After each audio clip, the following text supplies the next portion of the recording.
Dans cette vidéo, nous allons regarder tous les termes utilisés en trading et tous les termes que nous allons également utiliser tout au long de cette formation ainsi que pendant nos webinaires. Alors quand on parle d'un instrument, que ce soit pour une action, une devise, donc le forex, eh bien on va utiliser ce qu'on appelle un instrument financier. Donc un instrument financier, c'est un outil qui va nous permettre de prendre des positions dans le marché et de faire évoluer notre capital sur les marchés. Donc on voit par exemple ici ZN, on le voit également en haut du carnet d'ordre ici ZN. Donc on sait que en ce moment, l'instrument financier que nous voyons ici sur le dôme et sur le graphique, donc ce sont le même, et c'est le bon du Trésor 10 ans qui est un contrat futur. Quand on dit qu'on est en position, être en position ou avoir une position, ça veut dire que le trader aura initié un trade long ou short. Quand on parle d'un trade long, c'est quand un trader aura pris l'action d'acheter le marché, d'acheter un instrument financier, et quand le prix de cet instrument-là va monter, le trader va empocher des profits. A l'inverse, quand on parle d'une position short, c'est l'action de prendre une position de vente à découvert sur un instrument financier. Dans ce cas, ce qu'on souhaite, ce que le trader souhaite, c'est que le marché, l'instrument financier, perde de la valeur et plus le marché va descendre, plus ce trader-là va faire de l'argent. Le bid. Le bid, c'est ce que nous avons ici dans la colonne bleue. Donc ça représente le nombre de traders qui ont l'intention de prendre une position long sur l'instrument financier à un certain prix. Donc, on voit par exemple à 120,075, en ce moment, il y a 2575 demandes pour initier une position longue. Le ask, c'est ici en rouge, ça va être la demande, donc ça représente, c'est les vendeurs, ça représente le nombre de traders qui ont l'intention de prendre une position short à un prix donné. Donc on voit ici à 120,080, eh bien il y a 3200 demandes de contrats pour initier une position short. Quand on parle de la liquidité d'un marché ou la liquidité d'un instrument, ça voudra dire que au niveau du bid et au niveau du ask, il y a beaucoup de contrats, beaucoup de demandes à tous les niveaux de prix. Quand on parle maintenant du carnet d'ordre, donc le carnet d'ordre, c'est ici. Donc les dômes, ça c'est le diminutif de depth of market en anglais, qui veut dire la profondeur du marché. Donc les dômes, c'est visible grâce à des logiciels de trading. Donc ce qu'on voit aujourd'hui, c'est le logiciel de trading Jigsaw Trading Tools. Donc il nous permet de rassembler toutes les informations indispensables aux traders, donc toutes les informations que nous avons besoin pour faire du trading de façon efficace. Et donc, on va retrouver dans ce carnet d'ordre, comme je vous l'expliquais tout à l'heure, le bid, les acheteurs, le ask, les vendeurs, la colonne du prix qui va nous donner la valeur de l'instrument financier en temps réel. Et ici, cette colonne s'appelle le Cumulative Volume Profile. Donc c'est un outil qui nous montre le nombre total de transactions qui a été effectué depuis le début de la session. Donc ça va nous permettre de facilement repérer les zones de bataille, donc les supports et les résistances. Et vous allez voir à travers cette formation, il y a une vidéo sur laquelle je vais vous expliquer de A à Z toutes les stratégies que nous allons pouvoir faire dans le marché grâce au volume profile. Donc c'est vraiment un élément très important pour un trader au carnet d'ordre. Quand un trader désire prendre une position dans le marché, donc soit une position longue, soit une position short, il va avoir deux options qui s'offrent à lui pour prendre position.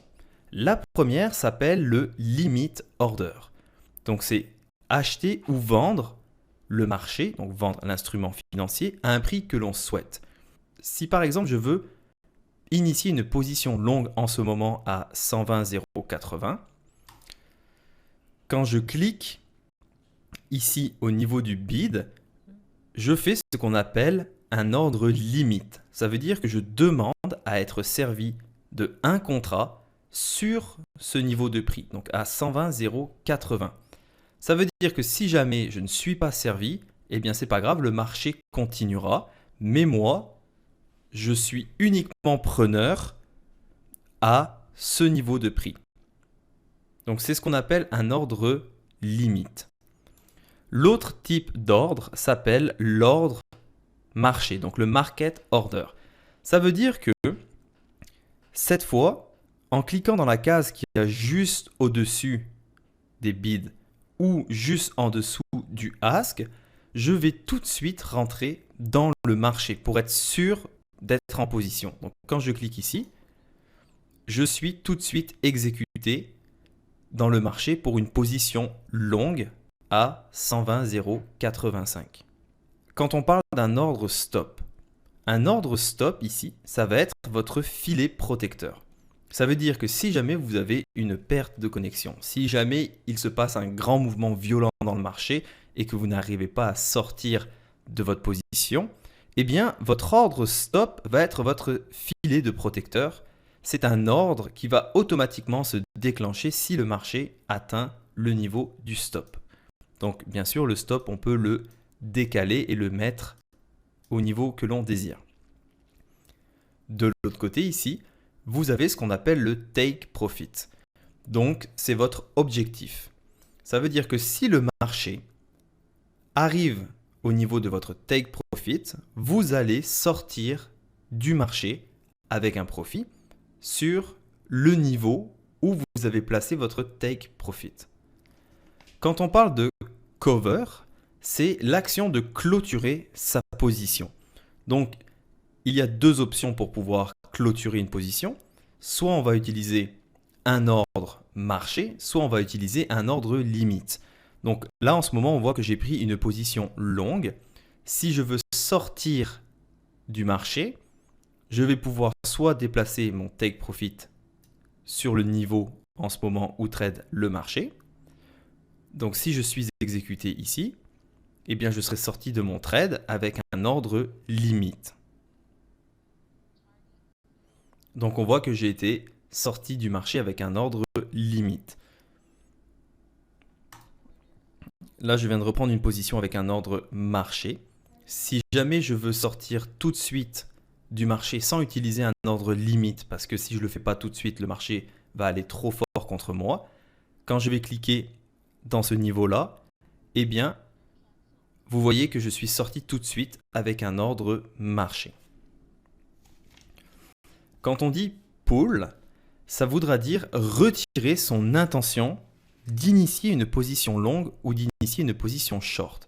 Donc par exemple, quand je clique ici, je demande à être servi de un contrat sur 120,090 et si finalement je change d'idée en faisant un clic droit, eh bien j'ai pull, j'ai retiré mon intention de prendre une position. Le spread, c'est la différence de prix, donc la différence du niveau de prix ici, entre le premier bid ici et le premier ask. Étant donné que nous sommes sur les bons du trésor, c'est un marché qui est très liquide, donc en règle générale, on ne va pas avoir de spread et quand il y en a, ça va être pendant des nouvelles économiques, donc de toute façon, vous n'avez pas à être en position à ce moment-là. Quand on dit scratch, donc là je viens de rentrer en position avec un ordre marché, scratch, ça veut dire action de fermer sa position au même prix que son point d'entrée. Dans cet exemple, on prend une position longue, on se rend compte que le marché n'ira pas plus haut, alors on va sortir sur son point d'entrée.